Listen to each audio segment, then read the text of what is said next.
It's a real pleasure to be here. Thank you, Lydia, for organizing this. I love this summer school. I think it's really great that we have these.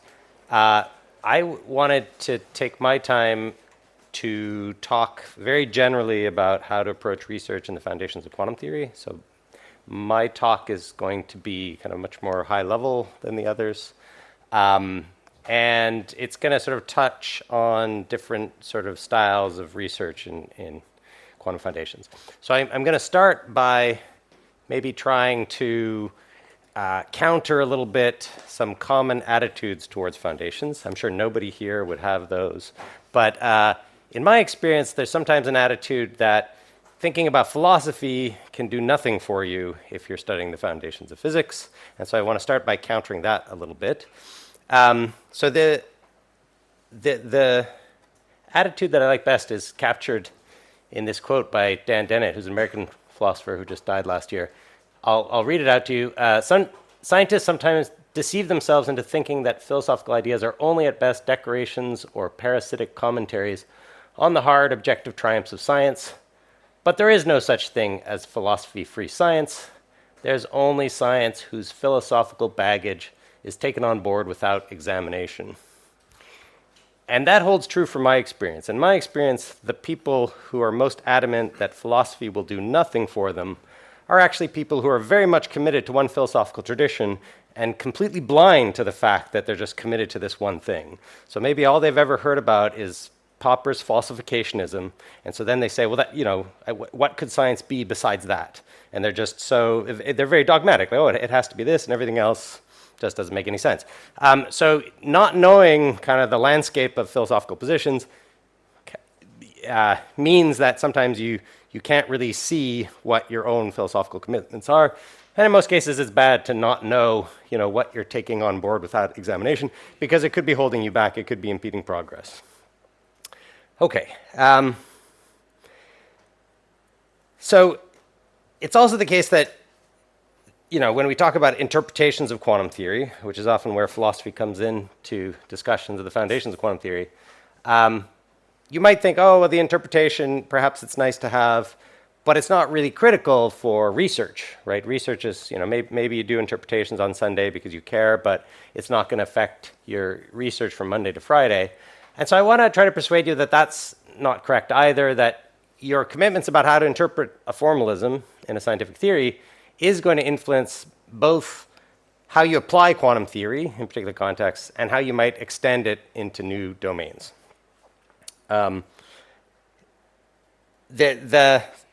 thing you have to struggle to resist is the idea that quantum theory is this done deal, that it's been figured out, it's not changing anymore, it's this sort of monolithic thing that we have, and we know perfectly well how to apply it everywhere. That's just not true. Quantum theory is still changing. It's still evolving. The quantum revolution is still happening. I want to give you a few examples of that. So if you take the framework for describing quantum theory, there isn't just this one framework. That's just not true. Okay. So what do we see as undergraduates? We might see matrix or wave mechanics. We can see that in the Schrödinger picture, the Heisenberg picture, the interaction picture. Those are all different representations. But furthermore, there's the path integral representation of dynamics, which is very different from the ones that you see in the Schrödinger and the Heisenberg representation. You'll also find, if you've done any quantum information, some of you may have, that there are these real valued vector representations, such as the Bloch sphere representation, which is different again. And if you do quantum optics, you'll find that there's these quasi-probability representations of quantum theory, the Wigner representation, the Q representation, the P representation, ordered operator representation. Again, very different from the rest. So we don't have just one formalism for quantum theory. We have all these different formalisms. And it's not done, right? There are more formalisms that are being proposed. So in recent years, the path integral approach has been extended into the realm of finite dimensional systems undergoing discrete dynamics. So there's been a lot of papers in the last, well, not a lot, but some papers in the last 15 years or so that look at understanding the evolution of quantum circuits using a path integral approach. And it's very different when you're doing it in this discrete setting than if you were doing it, the way Feynman and Hibbs do it for continuous variable systems. So there was progress that needed to be made to understand how to apply the path integral approach to thinking about quantum computation, and it gives you a new angle on the difficulty of simulating quantum computers, the impossibility of classically simulating them. It's a very different perspective. So that's one example of like ways in which the formalism is developing even today. Another is something called the framework of generalized probabilistic theories, which is a way of casting quantum theory as a particular theory in a landscape of possible ways the world might have been. And I'm going to spend a fair bit of time in my lectures talking about that framework. All right. I said that your interpretation matters to how you're going to apply quantum theory. So what's the argument that, in fact, there is some ambiguity about applying quantum theory? Well, here are some examples of cases where there's actual controversy. There isn't agreement about how to apply it. So the most obvious one is for gravitational phenomena. So we still don't have a quantum theory of gravity.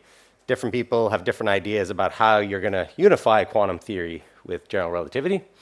There's an old debate about superselection rules.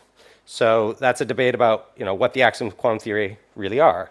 So some people say that for certain degrees of freedom, like charge or lepton number, you can't prepare coherent superpositions of different values of that quantity. And others would say, no, you can, right? So if you can't prepare coherent superpositions, that's called the superselection rule. And there's this debate about whether superselection rules are fundamental, whether that's really a restriction we face, or whether we can lift that superselection rule. Okay? In recent years, we've seen a lot of work on indefinite causal structure. So things like, can we have coherent superpositions of different causal scenarios? Again, it's not an uncontroversial thing. People disagree about whether that's possible or not. And then we have things like models of computation. If you look at the history of quantum information theory, classically we know that different models of computation are universal for classical computation, but it hasn't always been obvious what's the quantum analog of that model, and what's the proof, if there is one, that it's universal for quantum computation. So if you take like the cellular automaton model of classical computation, that's something that was shown to be universal for classical computation. And there was a lot of argument about, okay, what's the right quantum analog of that model, right? Different people had different approaches. So it wasn't obvious, how do we write down the quantum version of this? The theory of causal inference is something I work on a lot. So that's a theory. It's a branch of statistics where people study what kinds of causal structures could explain certain statistical correlations that you see.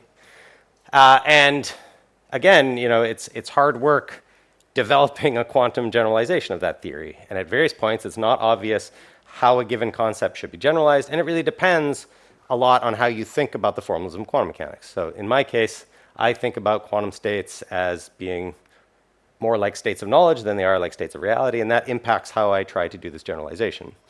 But interpretational commitments are important. Algorithmic theory, I would say, is a case where there's been some work over the years, but it's still really not clear how we do a quantum version of algorithmic information theory.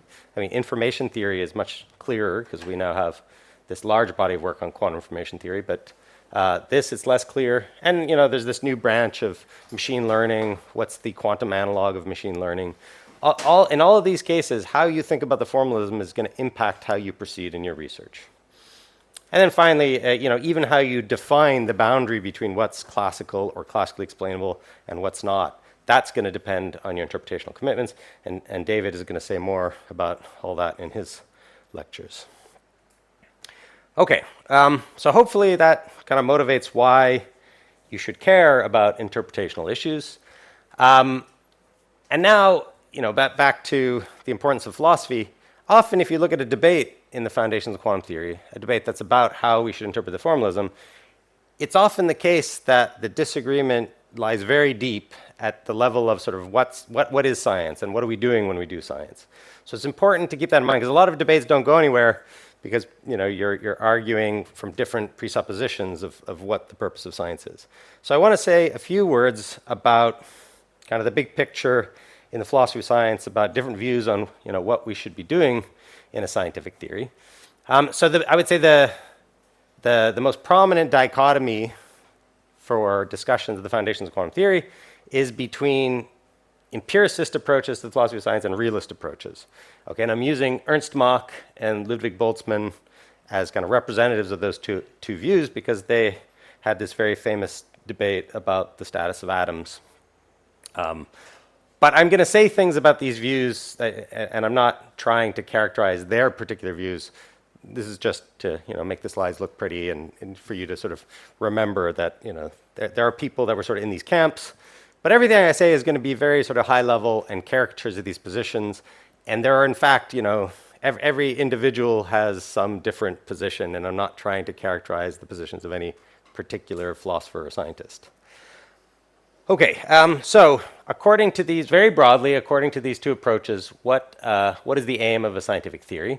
So a realist might say that a scientific theory aims at a true description of physical objects and their attributes, and it aims to provide successively better approximations to the truth over time. So, it's just looking to figure out what's the true description of things in the world. The empiricist would describe their views more like, well, I want an accurate summary of our experiences. So empiricism comes from this tradition in philosophy which is trying to express things in terms of our experiences because we can be more certain about that. So basically, the empiricist is trying to avoid false belief by building on top of stuff that we can't be mistaken about, like statements about what we've observed directly. So the idea is that if you build on top of that, you're not mistaken about your own observations. And so if you build your concepts in terms of things you've observed, you can proceed sort of more cautiously. You can make sure that you're not saying things that are false. Whereas if you have a picture of the world and a hypothesis, maybe it's just extremely far from the truth, and you're going to build an edifice which kind of isn't sound. Okay, there's a third approach that I want to mention, which is maybe less prominent in debates about quantum foundations, but still very important and I think useful to put into this classification, which is pragmatism. And I'm using William James. He was an American pragmatist. And there the idea is that the aim of a scientific theory is not so much about getting to the truth, right? So both the realist and the empiricist says we want the truth. The empiricist says a better way to the truth is to make sure we build on top of stuff that we can't be mistaken about, like our experiences. Whereas the realist says, oh no, we can make hypotheses and then test them against the world. But they're both saying, look, we want to know the truth, and we have different strategies about getting there. Whereas the pragmatist would say, well, you shouldn't focus so much on this. Rather, what a scientific theory aims to do is to be useful to us in achieving our goals, whatever those are, right? That's the real aim of a scientific theory. And, if it's expedient or to take a few of the tricks of the empiricist or some of the strategies of the realist, that's great. But ultimately, the goal is not to get to the true theory of the world. It's to build something that's useful. Okay? So that's also sort of the English notion of pragmatism when you sort of care about the utility of something. Good. So let's go into more detail into each of these. So I'll start with empiricism. So in quantum theory, you will run into, in quantum theory, people often refer to this strategy as operationalism. That's kind of another term that people use to describe this kind of approach. And there are a lot of people today whose views, I would say, are very much kind of on the end of the spectrum that's sort of more operational. If you look at Asher Perez's textbook on quantum theory, he does a really nice job of trying to present it in a strictly operationalist fashion. So, this is a quote from that textbook. In a strict sense, quantum theory is a set of rules allowing the computation of probabilities for the outcomes of tests which follow specified preparations. And so strictly speaking, in Perez's approach and other operationalist approach, what elements of the formalism of quantum mechanics represent, like say a quantum state, is some list of instructions of what you do in the lab, like a preparation procedure, this thing here on my lab table. That's what's represented by the quantum state. And this positive operator valued measure or projector valued measure represents a measurement device, right? And the role and the purpose of quantum theory is to make predictions about the statistics we hope to see in those. And if you are Perez in particular tries to steer clear from talking about systems and their properties because he feels that that's too realist, and we would probably be mistaken if we did that. So if you read his textbook, you'll find it's quite good about being very operationalist.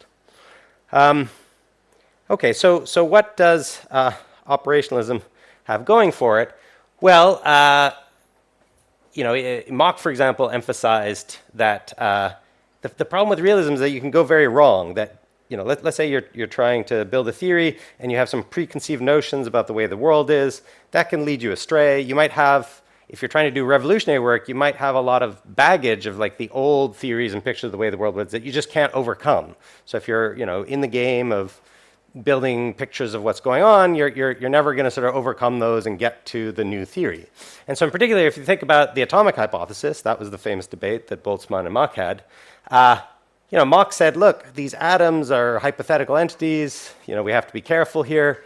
And most people think of Mach as having lost that debate, that the atomic hypothesis proved its worth. But strictly speaking, Mach was right, that Boltzmann's view of atoms was wrong. We now know that atoms are not particles, they are waves. And there are a lot of, if you think about the Gibbs paradox and other features of stat mechs, there's a lot of ways in which that picture of what was going on cannot explain things we see, okay? So Mach was certainly right that, okay, these hypothetical, you can go very wrong. That's like historically what happened. We had this very wrong picture of what atoms were, and so it did lead to confusion in that sense. Okay, now what can I say about maybe limitations of empiricism?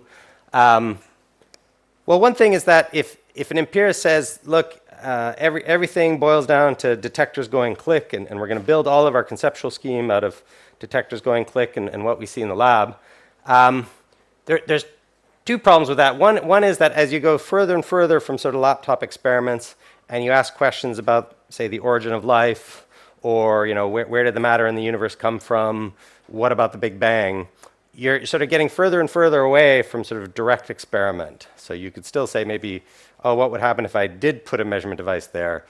But you might be in a epoch of the universe where measurement devices couldn't persist, right? So it becomes harder and harder to take that instrumental point of view and sort of relate things back to human experience if there's no humans around and there's no possibility of any experience. But secondly, the fact that we have detectors that can go click is really something that I would say is crying out for explanation. So it's hard to know how can a detector going click be a primitive notion when it's the kind of thing that we want to explain in terms of human societies building it and human beings evolving from Darwin's theory, which then goes back to where matter came from, et cetera, right? It feels like the empiricist is going to struggle to make sense of those kinds of stories.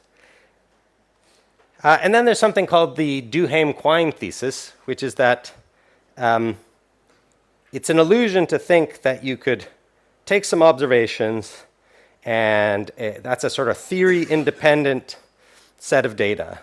Then we could take that data and compare it to different hypotheses about the way the world is, and that'll decide which one's right, which one's wrong.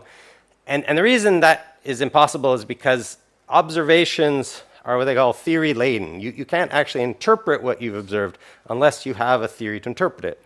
So if you take the simple example of a telescope, if you're trying to figure out how the stars are moving, well, you don't get direct access to that. You have to incorporate the fact that you have a theory about how much light gets refracted by the atmosphere and how that depends on the temperature of the atmosphere and how the optics of your telescope work. So there's a whole theoretical baggage. You have some hypotheses about how light works and what light's constituted of, which goes into interpreting the observations you have. So those observations don't come as sort of raw facts, they come interpreted, and so you can never really be free of the theory. You can maybe have some observation where you say, oh, they would be interpreted the same in many different theories, but ultimately you have this kind of holism that you cannot avoid theories, and you don't have any theory-independent facts to access.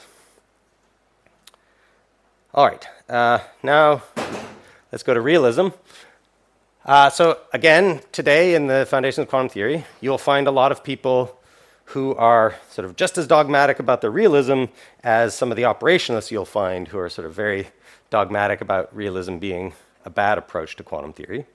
To some extent, the orthodoxy in debates about the interpretation of quantum theory among physicists is very much the operationalist approach. Why? Because Bohr and Heisenberg basically won out, and the Copenhagen interpretation represents more of an operational approach than it does a realist approach. So the realists that you'll find in the world today tend to be sort of rebels who see themselves as, not conforming to the standard view.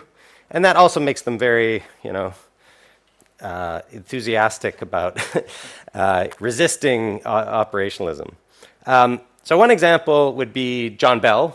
And so he has this nice quote in a paper called Against Measurement. It would seem that the theory, quantum theory, is exclusively concerned about results of measurement and has nothing to say about anything else. What exactly qualifies some physical systems to play the role of measurer? Was the wave function of the world waiting to jump for thousands of millions of years until a single-celled living creature appeared? Or did it have to wait a little longer for some better qualified system with a PhD? Anyway, so if you read Against Measurement, this paper that Bell wrote, he basically says, look, we should purge all reference to measurement devices and human agents from the formalism of quantum theory. We should seek an interpretation of quantum theory that's sort of a God's eye view and sort of talks about what's happening in the world independently of any observers or agents. So that is a very realist approach. Yes? A question about the Wilhelm-Quine. Yep. Is it like a really third stance? Because, right, it doesn't accept empiricism, kind of, and doesn't on realism. It would be also have a different position on realism, or like it would have realism in its. Well, you could see a realist invoking the Duhem-Quine thesis to say this is why I'm not an empiricist, right? Because in a way you can't hope to have a theory that fails to make any hypotheses about the nature of the world. But certainly, there's different flavors of realism, and I would say that insofar as the Duhem-Quine thesis kind of pushes you to sort of a holism, you sort of test all your hypotheses at once, there are views that sort of take some of the best parts of empiricism to incorporate into realism.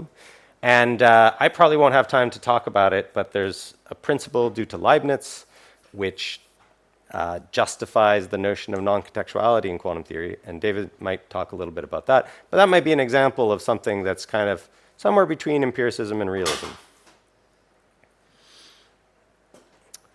Okay, so generally we think, if I think about the pragmatism angle, we generally think that the empiricist approach is kind of closer to pragmatic applications. Like if I'm a quantum information theorist and I want to build better cryptographic and computational systems, generally I think of the operational approach as sort of being my best guide, right? So like if you think about trying to understand what some phenomena or formalism kind of like means operationally, like how can I see this coming out in say like a particular protocol, a particular task where I get like, oh, the advantage for this task will be associated to these predictions.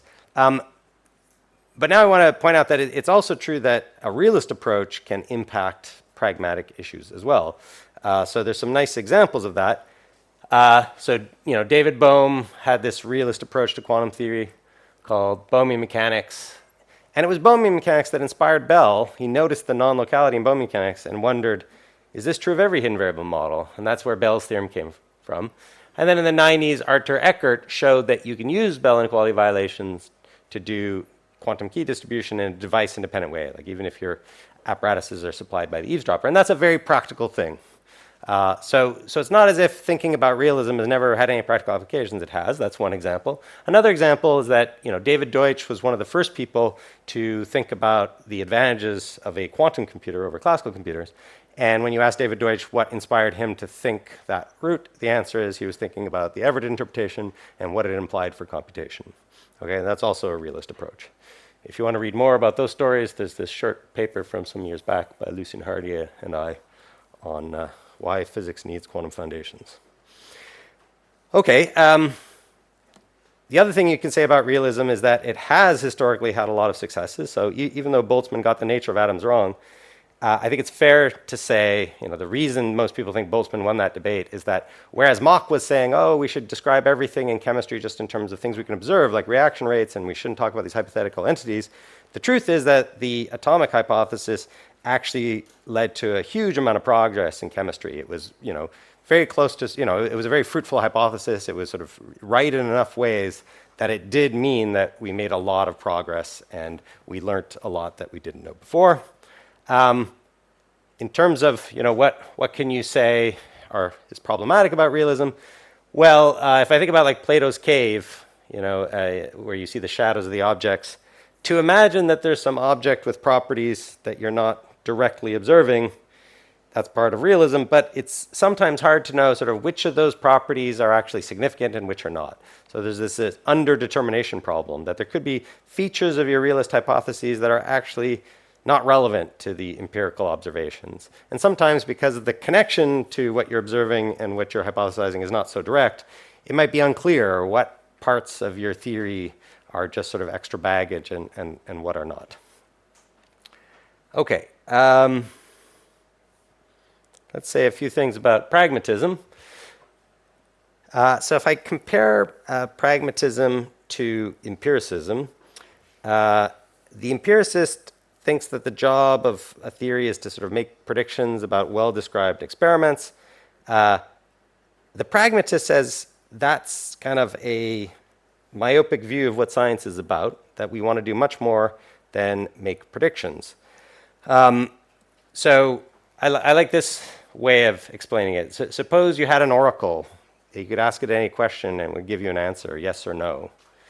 That would feel like, that's what the empiricist wants. They treat a theory like an oracle. So I can say, well, if I set up my experiment in this manner, will I see these statistics? It gives me the answer. That's also what the quantum formalism does. So what more could you want? Then the pragmatist says a lot more, because if I want to do something interesting, like cure cancer or go to Mars, I might have an idea about how to do that, and I ask the oracle, will it work? No.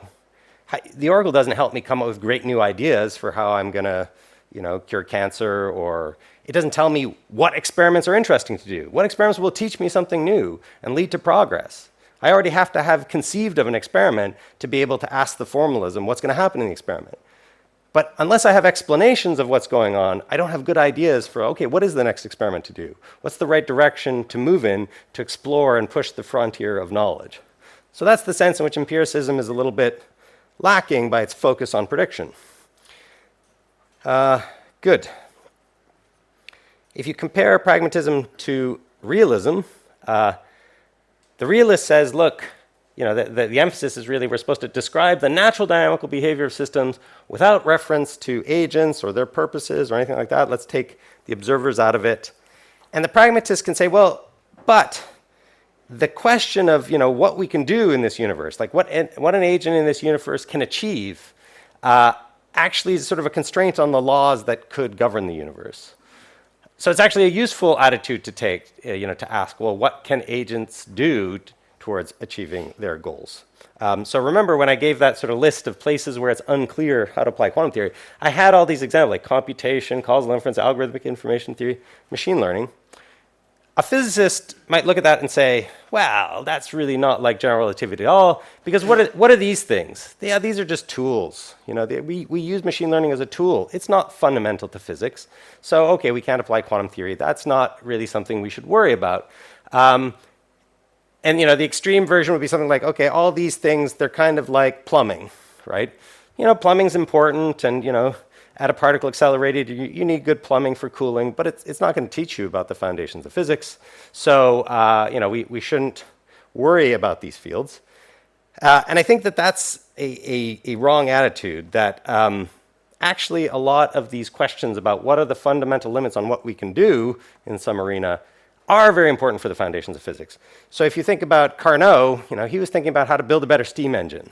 That seems a lot like plumbing, right? Oh, a steam engine, sure, that's nice. But what does it have to do with the foundations of physics? Well, we now know that thermodynamics is very fundamental physics. It's one of the most fundamental fields. It's part of our explanation of the origin of the universe, and it came out of studying heat engines. So if I look at the Kelvin-Planck statement of the second law of thermodynamics, it's impossible to devise a cyclically operating device, the sole effect of which is to absorb energy in the form of heat from a single thermal reservoir and to deliver an equivalent amount of work.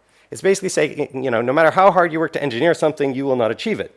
But it's saying something fundamental about nature by expressing something about what, we can do.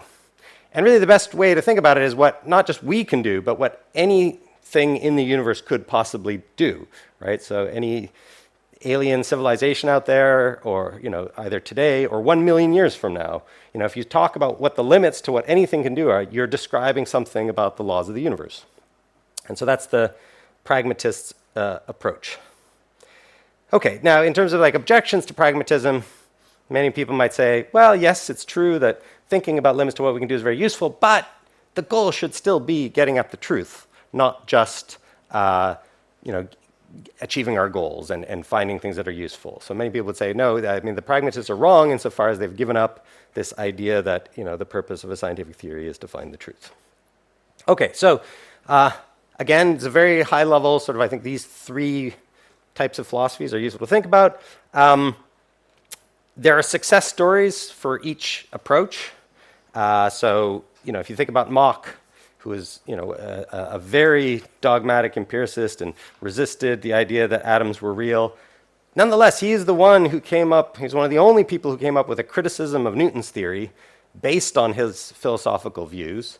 And that criticism of Newton's theory led Leibniz and Huygens and ultimately Einstein to overthrow Newton's theory of gravity. That was Mach's influence based on his philosophical commitments that we have to thank for that.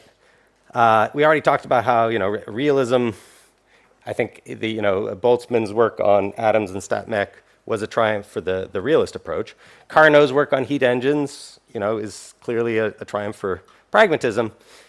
And, there's many other examples. So if I look at the history of quantum theory, it sort of was developed by, Heisenberg and Bohr, coming from an empiricist approach, but de Broglie and Schrödinger were thinking in a much more realist way. And so they both got to the same thing from these two very different approaches. So they sort of get equal scores for quantum theory. But I think these days, like a lot of progress in quantum foundations is coming from thinking about quantum computation and quantum communication and quantum cryptography, things that are very pragmatic, like learning what we can do, what are the advantages the quantum world offers over a classical world, is actually teaching us a lot about the nature of quantum theory. Good, and in fact, people think these days that maybe we could pick out quantum theory in the space of theories by thinking about sort of what it allows us to do. Like, oh, maybe quantum theory is the theory that allows you to do the most computation relative to some kinds of constraints. Okay, so with this three ideas in mind, you can find in quantum foundations lots of different formalisms. Lots of different frameworks for sort of thinking about problems, and they sort of lie in a spectrum. Some of them are more realist, some of them are more empiricist, pragmatist. What I'm going to try to do is say a little bit about three of these. So I'm going to talk about generalized probabilistic theories, which are sort of, as I mentioned earlier, a new kind of framework for talking about quantum theory and how it differs from other theories. And it's roughly an operationalist approach, right? So it just tries to give a minimal interpretation in terms of like what this theory predicts will occur in experiments. I'm going to talk a little bit about ontological models, which is sort of a framework for describing realist hypotheses. So I'm going to talk about my toy theory, which is an ontological model. And then I'm going to talk about resource theories, which is a framework for thinking about different properties of quantum states and quantum channels as resources. And so that very much has this pragmatic approach where, when you think of something as a resource, you're asking, how well can I do various tasks with this thing? So it's very much in the same spirit as Carnot's work. Okay. So before I leave the topic of philosophy and go on to these generalized probabilistic theories, let me point out that there's this attitude that the landscape and the philosophy of science is sort of fixed, and it's our job to just sort of pitch our choose a camp and decide, well, what kind of approach am I going to take? Am I an empiricist? Am I a realist? What am I? But physics evolves, right? The best physical theory doesn't change, and I think we should have the same attitude that the philosophy of science is not fixed, right? It evolves too, and in particular, revolutions in physics are some of the things that have led to the most changes in the philosophy of science. Like new ideas about what we're doing when we do science have arisen out of big changes in science. And so another thing I would say to, imagine a very, dogmatic physicist who says, oh, philosophy can do nothing for us, is to say, well, look, let's look at the really great revolutionary changes in physics, almost all of those were done by physicists who took philosophy very seriously. You know, people like Newton and Einstein were very concerned about, you know, what is science and how should we do science. And Mach is another good example. He led to Einstein's work. So yeah, if you want to do truly revolutionary work, it's you know, the historical facts suggest that you ought to be philosophically sophisticated, because maybe the philosophy that everyone's using is holding you back, and some, you know, new perspective on how should we think about what science is will actually help you, you know, take the next step. All right. So I've tried to organize the material that we're going to cover in terms of sort of interactions between these approaches. So I like the idea that, you know, a better philosophy of science maybe has elements from all these different approaches. And I'm not going to talk about, you know, exactly what you might do, but I'm going to try to sort of say, look, there's these interesting interactions between these different approaches. So, for example, empiricist approaches, which are sort of about what you observe, they place constraints on realist interpretations, right? So if you have better ways of describing sort of what we've observed and sort of what's unique about the kind of phenomenology of what we observed, you have an easier time coming up with a realist interpretation of quantum mechanics. And then in the other direction, if you have some idea of what's going on, you might be able to use that to assert some principles about the way the world is that then constrain what you might observe, right? So if you think about Einstein's derivation of the Lorentz transformations from, you know, physical principles like the light postulate and the relativity postulate, that's a kind of constraint on what you might observe coming from ideas about the way the world is. And so that's the arrow that's going from realism to empiricism. We're going to talk about that when we talk about the toy theory and ontological models. Here, let's see, yeah, here down here, you know, the main arrow from empiricism to pragmatism is the fact that when I have a really good operational framework, usually I can use that better for understanding, say, what kinds of algorithms might I see a quantum advantage for, or what kinds of tasks, protocols could I build. Generally, that, you know, it's best not to have maybe some distracting hypothetical entities around and some picture of what's going on. It's often best to just have the purely operational formalism. And then, as I mentioned just a moment ago, there's also ideas that we can axiomatize the operational framework by thinking about what we can do, right? So we're going to talk a little bit about that. And then over here, there's, again, what you can do is going to put potential constraints on your realist interpretation. But also your realist interpretation could give you better intuitions about what's possible than just this minimalist operational framework. Yes? I wanted to ask, what is the empiricist view on theories and laws in themselves? Because technically, from observation, you can never be sure that everything will happen again like you observed it. Like, I guess you need some realism or like believing to believe that like law will always repeat how it did. Yeah, so I think... Yeah, so the question is, what is the empiricist view on laws? And is it, you know, is the fact that you expect phenomena to repeat themselves the way you've seen them before, should we think of that as kind of like an appeal to realism? Do you need to appeal to realism to have that kind of regularity? So I think most empiricists would say, that doesn't commit me to realism, that doesn't commit me to hypothetical entities. It does commit me to something like, you know, we are looking for the simplest descriptions of phenomena, the least complex, and those generally will have more predictive power, and they'll say that things we've observed will continue to happen. But, you know, they might say, well, there's some background conditions. If you change the background conditions, it might not repeat. That's certainly the usual line, that you sort of have a kind of Occam's razor simplicity. But there's an objection to empiricism that's maybe a little bit along those lines. So let me go through that. So Percy Bridgman, who is an American Nobel laureate physicist, has a little book called The Logic of Modern Physics, and it's a defense of operationalism. And he says things like, okay, Einstein showed us that different ways of measuring the length of a streetcar will give different results. Like if you jump on the streetcar and lay down meter sticks, or if you time how long it takes the streetcar to pass by you and you measure its velocity, you'll get different results. And he says, and therefore, you know, we should have never thought that those were the same concept. You know, length in this way, length in that way. Those are two different concepts.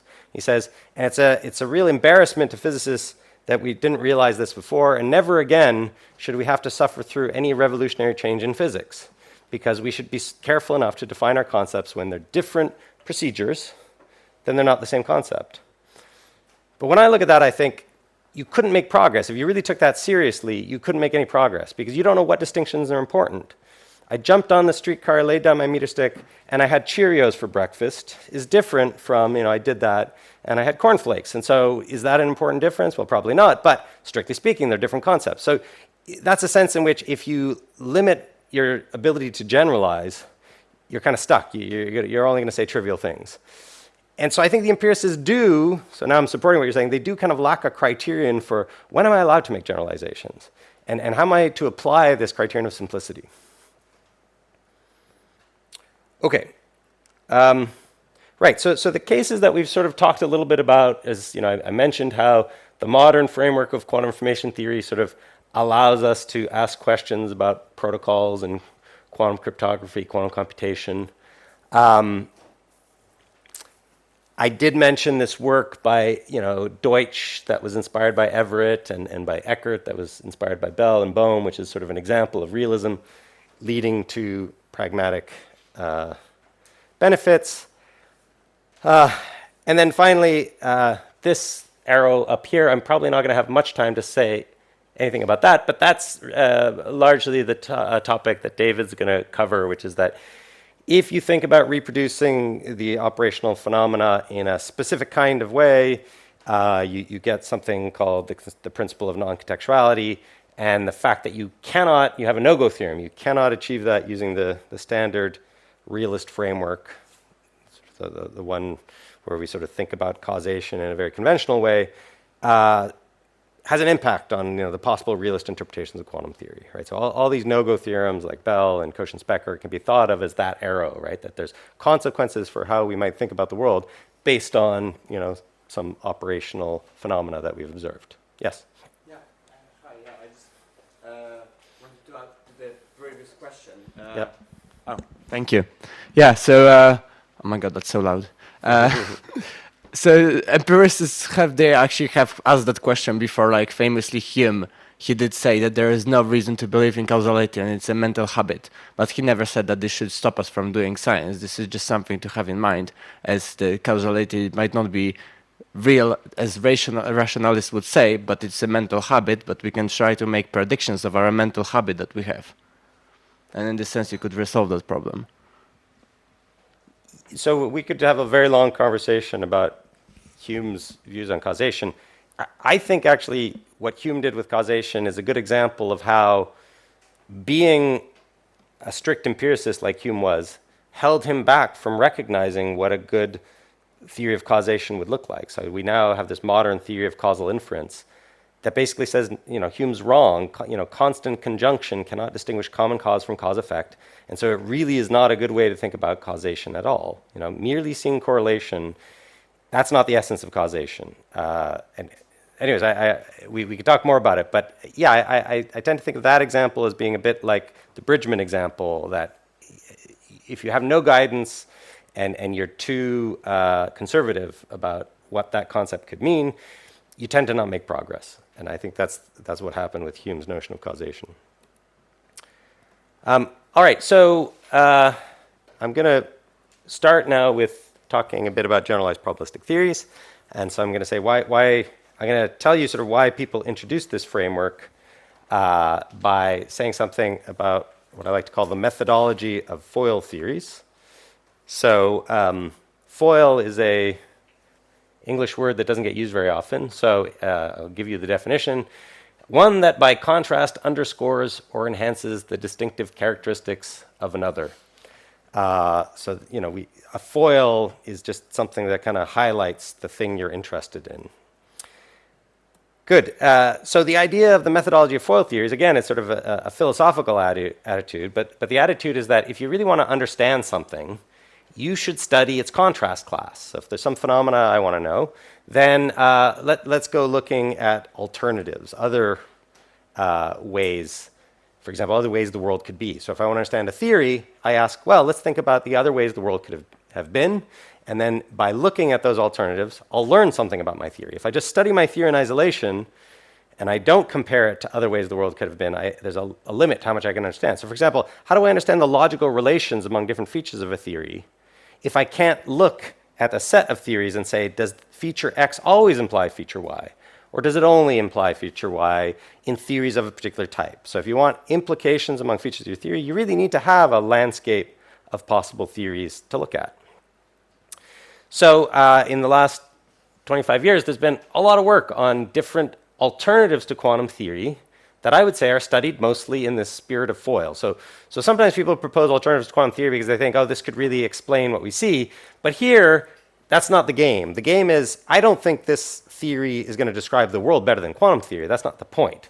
The point is, here's a way the world could have been. And now I want to know, why isn't it that way? Like, what would be, are there reasons we can give? Is there something kind of specious about the world being this way? Is there something unnatural about a world like this? And so this is sort of trying to find principles that'll pick out quantum theory and rule out these alternative theories. That's the idea. So I organized a workshop on foils back in 2007 and another one at Perimeter in 2011. And a result of that one was that we we collected together a bunch of papers of people who were working on various foil theories. And so if you're interested in this topic, go get that book from the library, and there's about 12 different contributors in it. You can take this methodology for realist theories, for operational theories. You can do it sort of for any one of these frameworks I told you about. But the place where people do it mostly is for operational theories. They do it within the empiricist approach. And these papers I'm listing here are all defining a kind of framework in which you can technically formally describe other ways the world might have been if it were not quantum. Okay, so that's usually goes by the name these days of the framework of generalized probabilistic theories. That name comes from John Barrett's paper. It builds on some older work by other guys, but the sort of modern approach you can see in a number of these papers here. Good. So this is just a nice little picture of kind of the landscape, and we're trying to find principles that'll pick out quantum theory and exclude these alternatives like box world, classical theory, my toy theory that we'll hear about. That's the idea. Okay, so how does it work? It starts by just saying, let's think about just what we see in the lab, and we're going to simplify things by imagining we just have a set of preparation procedures, that's P1 to PM, and a set of measurement procedures, M1 to MN, and a system that passes between them. And for simplicity, I'll imagine these measurements are all binary outcome, so the outcome 0, 1. And so for every possible preparation of measurements, I pair them up, and I take lots of statistics. I run the experiment for a while, and I find the relative frequency that I got the 0 outcome or the 1 outcome, and I use that to estimate a probability. So that's like P of 0 given P1 M2, the probability I got outcome 0 when the preparation was P1 and the measurement was M2. And similarly for all the other measurements across the first row, as I move down the, as I move across the columns and as I move across the rows, I'm looking at different preparations. And here I've chosen M1 to be the measurement that just always gives the outcome 0, which is why this probability in the first column is always 1. That's just sort of a useful convention. So that's the raw data from your experiment, just this matrix of probabilities. Okay, now it's always possible to take such a matrix and to factorize it in the following way, that I can find a dimension k such that I have, how many? M different preparations, so I can have M rows in this matrix, k columns. I can think of every row as a real valued vector of dimension k, and then over here I have every column as a real valued vector of dimension k, and so the inner products of the rows and the columns here give me the probabilities I wanted to generate. And now the question comes, well, what could k be? And at worst, it's going to be, the smaller of m and n. I can always factorize if I let k be big enough. But in general, we think that theories have some structure and that k can be made actually smaller than the number of preparations and measurements you have. Okay, generally I can do that. So anyways, this is what I was saying a moment ago, which is that those probabilities in the matrix can always be written as this inner product of these vectors. So I'm just going to use bold S to mean the vector of those real values and bold E to mean this vector. And these things are called GPT state vectors or GPT states, and these are called GPT effect vectors. So as Perez would say, you know, what does S represent? It represents a preparation I've done in the lab. What does E represent? It represents getting outcome 0 of a particular measurement I've done in the lab. Okay?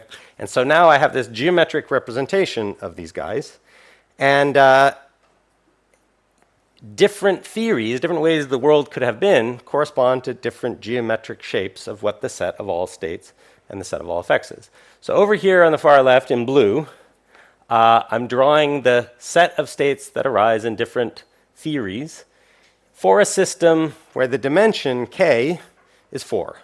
Right? So even though I might have 100 preparations and 100 measurements, it can happen that that whole 100 by 100 data matrix can be explained in terms of, you know, every preparation being described by a vector of dimension 4, and every effect, which is a measurement and an outcome, also being described by a vector of dimension 4.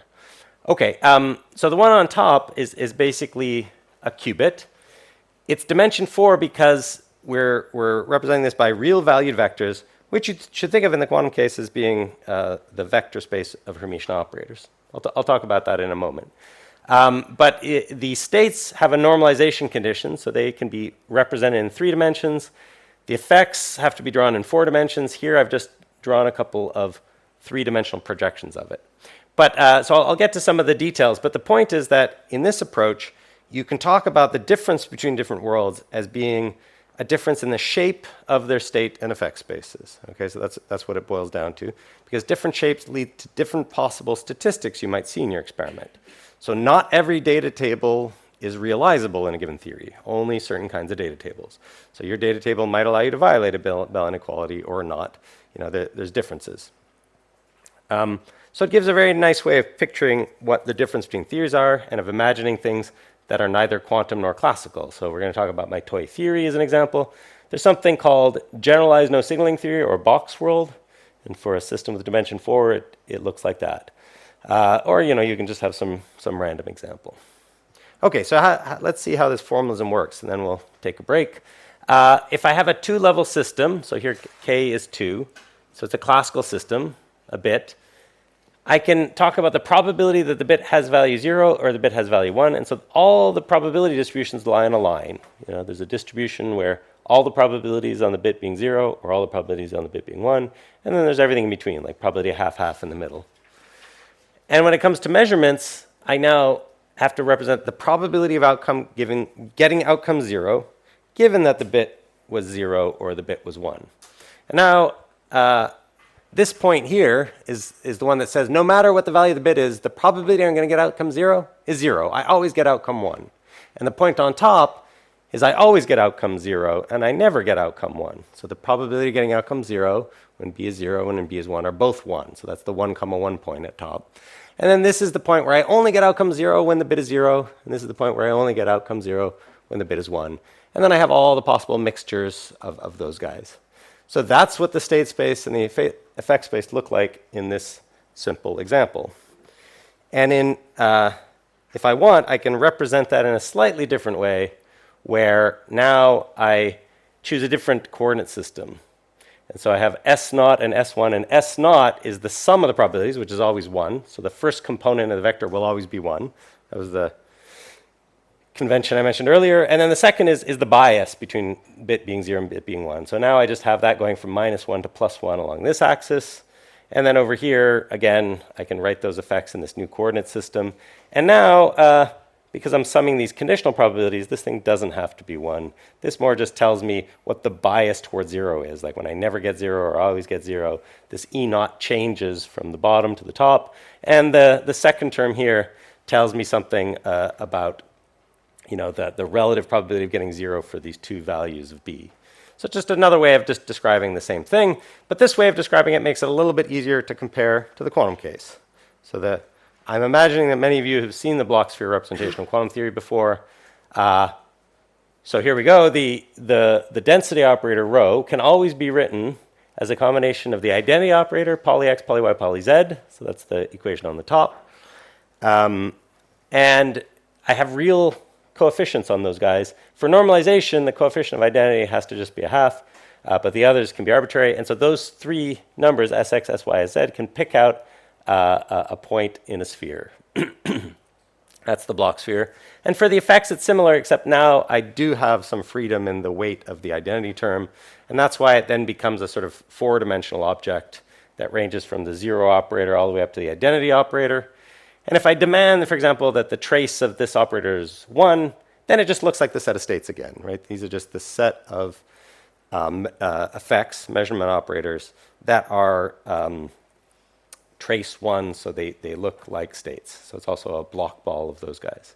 So if I look at trace rho times E, which is the Born rule for calculating the probability of getting this outcome that's described by the operator E, when I've done a preparation described by the operator rho, in this representation, it's just the inner product of these two four-dimensional vectors, where this S, bold S, just has a 1 in the first component. And so it has the form that the generalized probabilistic theories always have, which is that I get the data matrix by taking the inner product of the state vector and the effect vector.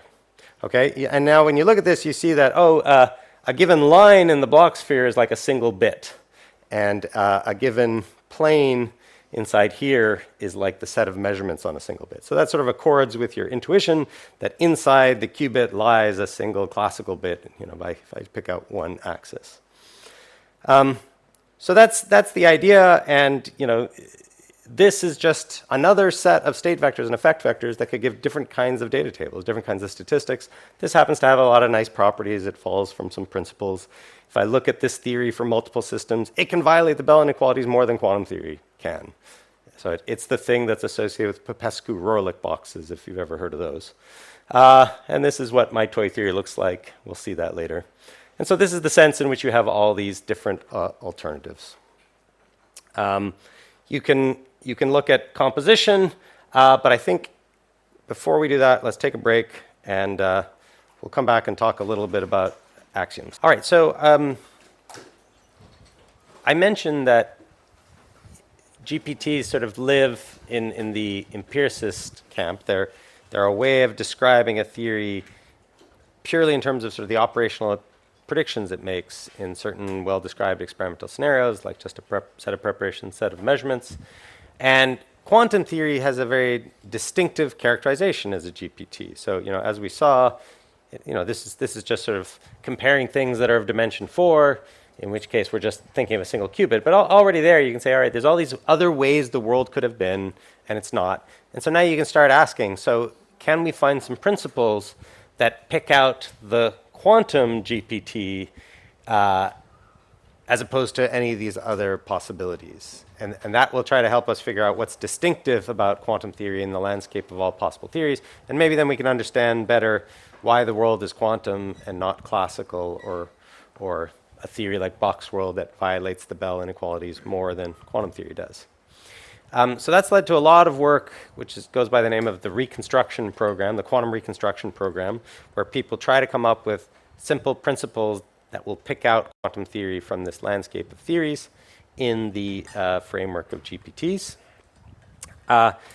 And a lot of that work does take the view that the principles could come in a pragmatic form. Like a nice hypothesis might be something about like a quantum world is a world that's optimal for doing computation in some sense, it could be characterized in terms of its computational abilities. Or it's a world that allows you to do certain kinds of cryptographic tasks, but not others. It's a world that allows you to do, communication, but not too much communication. So the principle has this flavor of it allows you to do something pragmatic, but it's not too good. It doesn't make everything trivial, right? It's interesting. Now, it's hard for me to give a brief summary of some of those ideas, but I'm going to give just one example of a principle that appears in a lot of axiomatizations. It's called the principle of tomographic locality. It doesn't have so much of a pragmatic flavor. It more has just simply like kind of an information theoretic flavor, but it'll give you the sense of how people try to pick out quantum theory in the landscape of GPTs. So I thought it was worth seeing one example of that. So as I said, there's many papers that try to derive quantum theory from axioms. Here's a bunch of them. And all of these papers do use this principle of tomographic locality.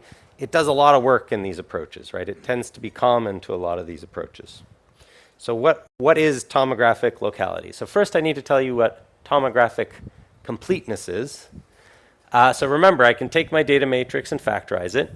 And I could have like many different state vectors in my experiment, like 100 different state vectors if there's 100 preparations. But generally, if they're all living in a vector space of dimension k, then it's enough for me to give you k linearly independent vectors. And now I've spanned the whole vector space of the states. Okay, so if you can identify k different state vectors that are linearly independent, they span the space, and therefore, if for any measurement you tell me what probability that measurement has on these k different preparations, you've totally characterized that effect vector now. Because when you give me the components of a vector in a basis, right, a set of linearly independent vectors, find the inner product with this linearly independent set, you now know exactly what vector you're talking about. So if I want to characterize a measurement in a GPT, I want to know what vector represents this measurement, it's sufficient for me to look at the statistics of that measurement on just one of these, what are called tomographically complete set of states, right? So k different states that are linear independent are called tomographically complete because tomography is like characterizing something from lots of different angles. So you can think of like the inner product with all these linear independent vectors as a kind of tomography on your effect vector. So a set of k states that are linear independent are tomographically complete for doing tomography on your effect vectors, and vice versa. If you give me a set of k linearly independent effect vectors, they will be sufficient for characterizing any preparation, right? I'll be able to deduce the GPT state characterizing any preparation just by looking at the statistics it induces on those k vectors. Okay, so that's what a tomographically complete set of effects are. That's what a tomographically complete set of states are. What's a simple example? If I want to do tomography on the state of a single qubit in quantum theory, one way to do that is to just measure Pauli x, Pauli y, and Pauli z, right? If I measure identity, I always get probability 1, so that doesn't give me any information. That just tells me the state's normalized. But if you tell me what the expectation value of x, y, and z is, I can triangulate exactly what point in the block ball my state is, and so I've characterized the density operator. So that's just saying the same thing in a quantum language. Really, it's because these GPT state vectors and effect vectors, when I think of quantum theory in the language of GPTs, I'm basically just saying, think of the space of Hermitian operators as a vector space. It's a real vector space, right? So I can take any linear combination of Hermitian operators with real coefficients. That's another Hermitian operator. I can write trace of A times B, and that's an inner product for Hermitian operators. It's called the Hilbert-Schmidt inner product. And so this whole set of Hermitian operators is a real vector space. And it's dimension 4 because identity x, y, and z, that's 4 operators that are linearly independent. I can write any operator on a qubit as a linear combination of those 4. Okay? So that helps you see how the GPT framework provides a description of quantum theory. All right, now let's consider 2 qubits. So for 2 qubits, the following 16 operators are a basis for the space of all Hermitian operators on 2 qubits. They're just the ones where I take identity x, y, and z on the first, identity x, y, and z on the second, and I take all possible products of them. So again, give me any operator on the 2 qubit Hilbert space. It can always be written as a linear combination with real coefficients of these 16 operators. So the GPT states and effects of 2 qubits live in a 16-dimensional vector space that's spanned by these guys. So here's the question about tomographic locality. So if I have some state on A and B described by some density operator, or equivalently a vector in this 16-dimensional space, do I have to do measurements that have some entanglement, or can I get away with measurements that are local in order to do tomography on that state and learn exactly what the state is? That's the question. If it suffices to do local measurements, then we say quantum theory satisfies tomographic locality. For the purposes of doing tomography, it can be local. The measurements can be local. Yes? Is there yet a notion of locality in general GDP? Yes. Yes. So in a general GPT, just like in quantum theory, I have a tensor product for my Hermitian operators. So I can talk about the tensor product of the operator space for A and operator space for B. It's the same for GPTs. I have these real vector spaces describing my component systems. And then for the composite AB, I use the tensor product of those vector spaces. So I can have products of vectors. I can have it entangled. So any vector in the larger vector space that can't be written as a product or as a mixture of products, we say entangled. So even though it might not be quantum theory, we still have the use of the term entanglement. We just define it exactly the same way, that in the GPT, we have a notion of separability. Anything that's not separable, we call entangled. Because I suspect you skipped the composing steps. Yeah, I mean, I guess I could have written down some formalism, but it's sort of the obvious thing. Like it's sort of the same as in quantum theory. Yep. Other questions? Okay, so tomographic locality holds if I can do tomography using only local measurements. It holds if, for the purpose of achieving a tomographic characterization of a bipartite state, which means I'm inferring the state from the measurement statistics, it's sufficient to use only local measurements. Good. So it's useful in this methodology of foil theories to try to have some examples of ways the world could have been where tomographic locality fails. Tomographic locality holds in quantum theory. Maybe I should go over that first, because I could just do identity x, y, and z measurements on the left and the right, find the expectation values of all 16 of these operators. And because that's a basis for the space of all Hermitian operators, that will tell me exactly what the density operator in A and B is, right? So that's something I can do locally. I just do one of the measurements here, one of the measurements here, and look at the correlations I get between their outcomes. I never had to do an entangled measurement, okay? So that's the sense in which you can prove that not just for 2 qubits, but in quantum theory generally, tomographic locality always holds. We want to understand how it could fail. And so it's nice to have examples. And the kind of poster child of examples is take quantum theory and modify it such that the Hilbert space is now defined over the real field rather than the complex field. Okay, so you can still define density operators and measurements and all that, but now you're restricted to Hilbert space vectors that have only real coefficients, both for your states and your measurements. So people have studied this alternative to quantum theory for a very long time, going all the way back to work by Stuckelberg in the 50s, I think. And people looked at different features, and so what's of interest to us today is the fact that here's a theory that isn't tomographically local. So let's see how that works. So first off, I need to be a bit clear about what this theory is. So find some basis relative, so some basis of the Hilbert space, and you're going to express all Hermitian operators as matrices relative to that basis. And now you can think about complex conjugation relative to that basis. It's just taking the complex conjugate of every element of your matrix. Okay? So real quantum theory can be defined if you think of all your preparations as represented by density operators, all your measurements as represented by projectors, or more generally positive operators. Take all and only those that are invariant under complex conjugation. So all and only those whose matrices have only real components. Okay? That gives you what's called real quantum theory. Usual quantum theory is not like that because it allows density operators and effects that have components that can be complex or imaginary. If you look at that in the block sphere picture, I think, do I have a picture of that? Let me see.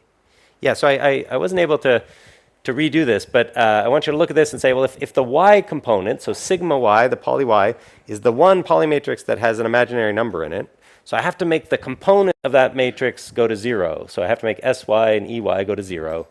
And that means now everything's living not in a 4-dimensional vector space, but a 3-dimensional vector space. So I want you to imagine that this ball gets flattened to a pancake. And what we have over here is, not this, but just this. So we have a pancake and then these 2 cones on top of it.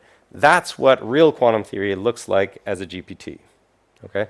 So it's not the same shape as quantum theory for a qubit. This thing is called a rebit, a real amplitude qubit, or a rebit, and it just has that simple form. Okay, let me just note that you can think of it this way, that for any operator O, I can break it up into real and imaginary components by just taking the sum and the difference with the complex conjugate. This is a typo, that should just say O. And your operator has only real components in its matrix representation if it's equal to its real part. So if I can get it, if it's equal to itself plus its complex conjugate. Okay. So what does state tomography for a single one of these rebits look like? Well, it's kind of like for the qubit. It's enough for me to measure, identity x, y, and z. If I have the expectation value of x and z, I can figure out where in the pancake my state is, and I'm done. I've characterized it. But if I go to two of these things, if I go to two rebits, and I ask, what are the operators that are real amplitude, whose matrices have only real components? Well, you've got the products of I, x, and z on the first, and I, x, and z on the second. That gives you these 9 guys. They're all real, because each one of these has only real components. But you also have this, y tensor y. Because although the Pauli y has the imaginary number in it, when I put y tensor y, those imaginary numbers turn into -1. And therefore, this matrix here has only real components. So that's part of the real amplitude theory by the definition we gave. Okay, so I've said that already. And now here's the proof that tomographic locality fails in this theory, that it turns out that you can find two different states that are totally indistinguishable using local measurements that exist in your theory. So here's the example, that I can have a mixture of two of the Bell states, so this psi plus and phi minus are a particular pair of maximally entangled states, which end up being equivalent to just saying this is the sum of identity tensor identity plus y tensor y, the Pauli operator. And I can have this pair of other two Bell states, the ones that I was missing over here, which gives me this. And these are both, of course, real, because these are both real amplitude matrices. Y tensor y is real. So these are both states that exist in this real quantum theory. But the only way I could have distinguished them, the only way I could have told this plus apart from this minus, is if I had the ability to measure something like y tensor identity. That would, if I could measure y tensor identity, then when I sort of take the inner product of rho with y tensor identity, that expectation value, I would get like a y squared, which is the identity operator, and I'd be left with a y, and then so I would now learn the value of this. Anything else, like if I do an x measurement, I get random outcomes for both these states. And so only the y measurement locally would tell me the difference between these states. But y tensor identity, y on, a measurement of y on 1/2 is not something that's in the theory. The only measurements that were in the theory were the Pauli x and the Pauli z, because those are the only ones that had real matrices representing them. So basically, these states exist, but I don't have enough measurements to tell them apart.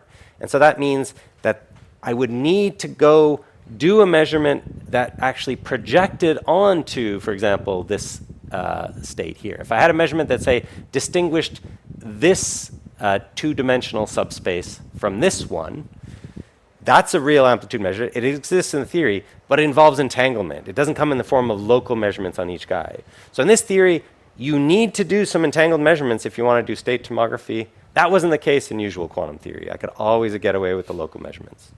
Okay, so the real quantum theory is a nice example of a way the world could be if tomographic locality failed. And it turns out, although people have thought very hard about how to axiomatically derive quantum theory, generally they kind of need something like this to rule out things like real quantum theory. So this axiom is what actually says the world is Hilbert space over the complex field, not the real field, not the quaternionic field. This is the axiom that gets you there.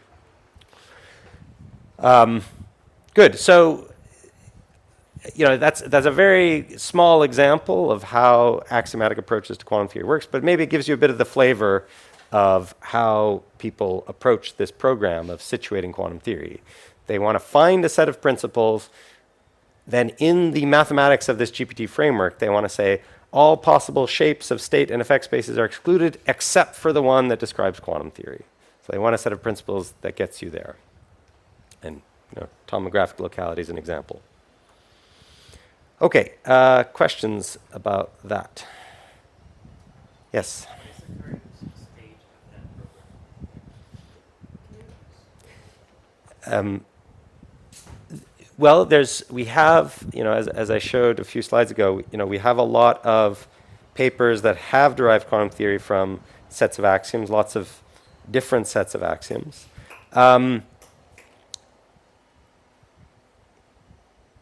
I think generally people were hoping to get more insight into sort of what this means for how quantum theory is picked out from all other theories. The ideal of the approach was let's try to make these axioms not sort of technical mathematical, but rather principles. So the model would be Einstein derived the Lorentz transformations from the light postulate and the relativity principle, two very simple principles with clear physical meaning. And so relative to that metric, I would say most people working in this program still, would like to have principles that were maybe like simpler, more intuitive, maybe fewer principles. So I think we've done much better than some of the old axiomatic programs that were highly mathematical, like that appealed to being like a homogeneous self-dual cone or a Euclidean Jordan algebra of a particular type. So you can have very technical details, and it's not clear what that means. So a lot of the recent axiomatization do much better in terms of sort of having principles that we sort of understand what they mean.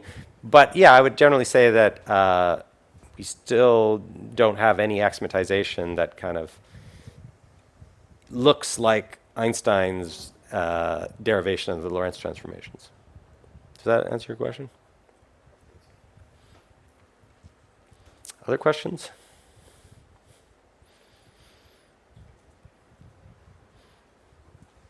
Yes. Okay, thanks.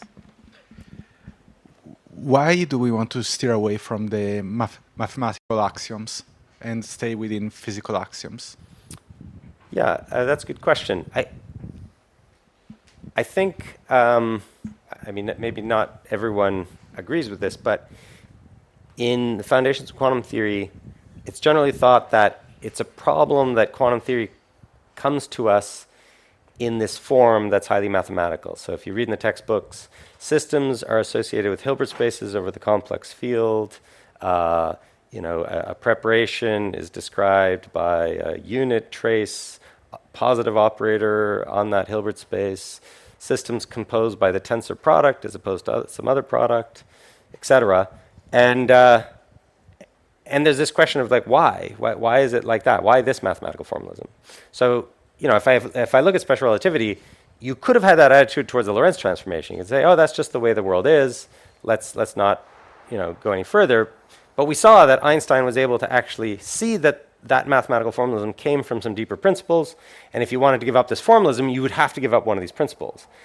And so once you've sort of got things in a principled form, and you know what's at stake, right? Oh, the principle of relativity, maybe I don't want to give that up. The light postulate, if I were to give that up, then I expect these consequences, right? So having a mathematical formalism derived from physical principles, you're kind of in a better position to know how to take the next step. So I think it's true that Einstein could not have derived general relativity if he had not first seen how to derive the Lorentz transformation from some physical principles, because he was entirely motivated by conceptual intuitions about relativity. He was trying to extend the principle of general relativity to a broader class of reference frames.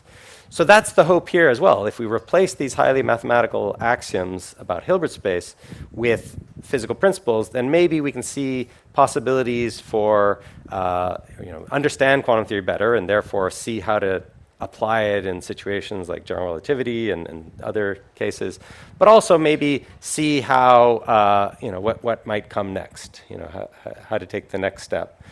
That is usually easier to do if you have some conceptual handle on what the mathematics represents. Yeah. Hi.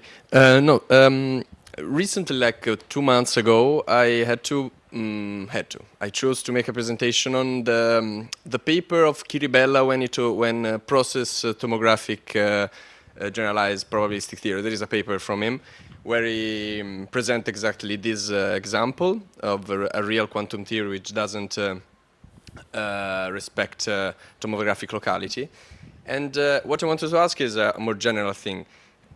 While studying that paper and a bit of general probabilistic theories, at least as they have done it in Pavia, I had the feeling that, for example, in Einstein's case, in some sense, the mathematical implementation of the principle was, I don't know, I wouldn't say uncontroversial, but the implementation of light, the velocity of light is constant, wasn't that difficult. He had to invent maybe the experimental procedure to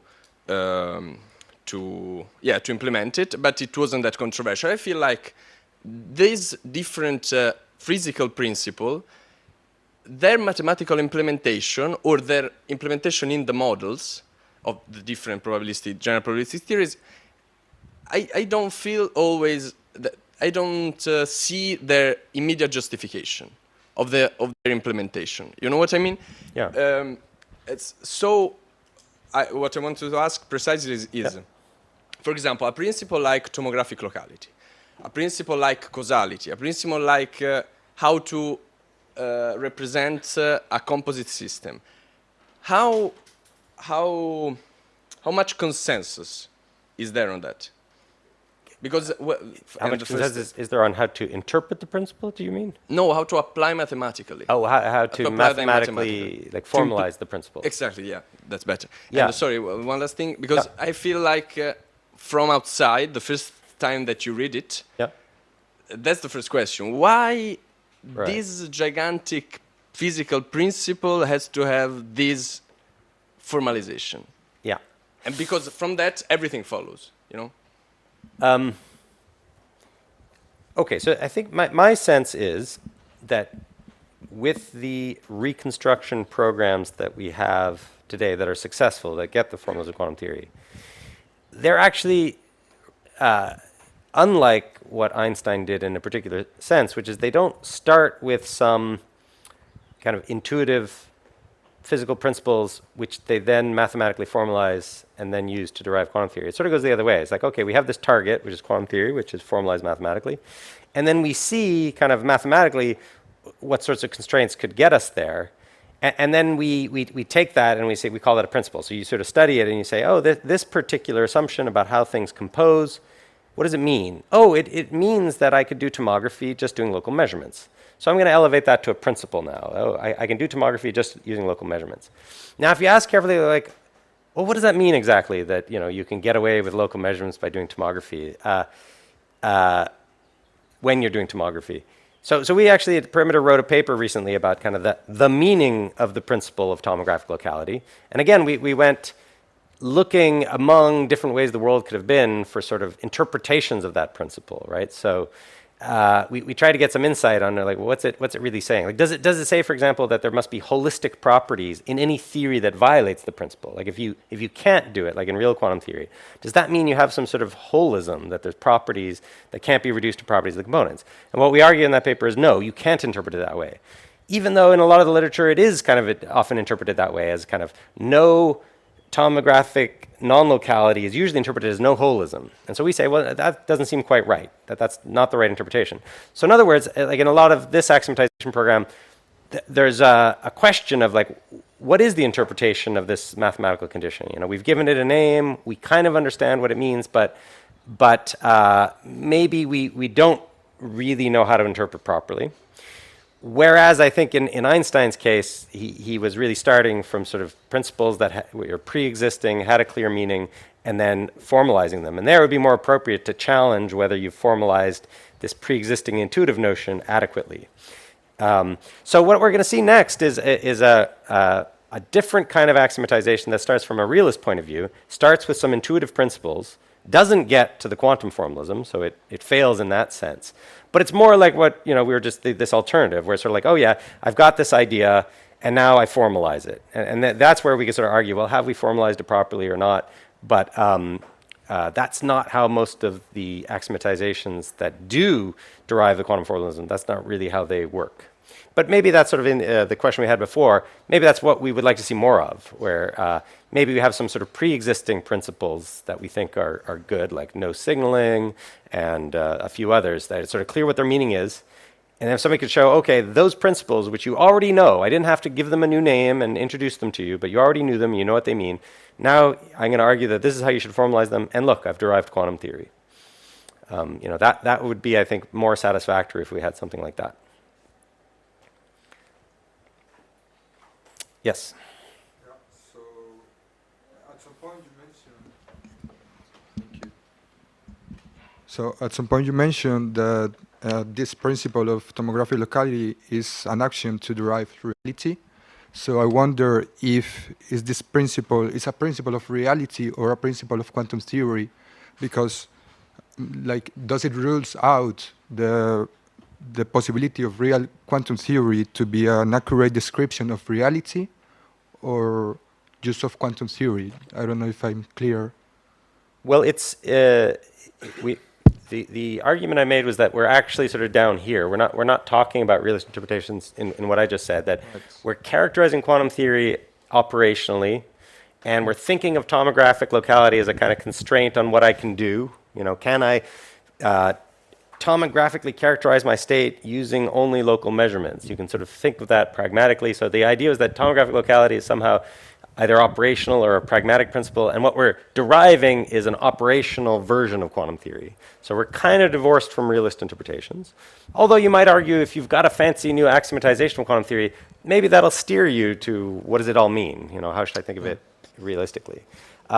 But yeah, as a principle, I would say it's not really a realist principle. It's more a pragmatic principle or an operational principle. All right, thank you. Another question, sorry.